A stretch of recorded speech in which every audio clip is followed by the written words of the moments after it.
আল্লাহ রাব্বুল আলামিন পাখিদের কাছ থেকে আমাদেরকে শিখতে বলছেন এবং বলছেন যে পাখিদের মনটা হয় খুব নরম, খুব সফট, এবং তারা আল্লাহর প্রতি তাওয়াক্কুল করে পূর্ণ মাত্রায়।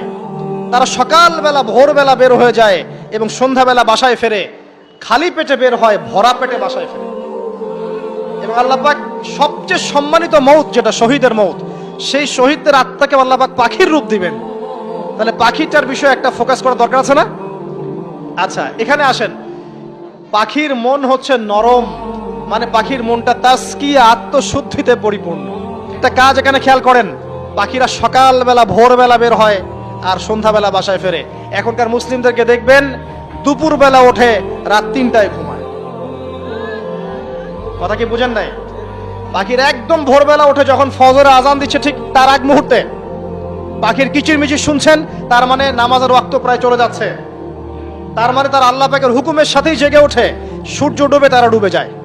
ঠিক এরকম সুন্নত ছিল নবী সাল্লাল্লাহু আলাইহি ওয়াসাল্লামের এবং সাহাবায়ে কেরামের। আজকে 1400 বছর পর মুসলিম জাতি এই সুন্নাহ ভুলে গেছে।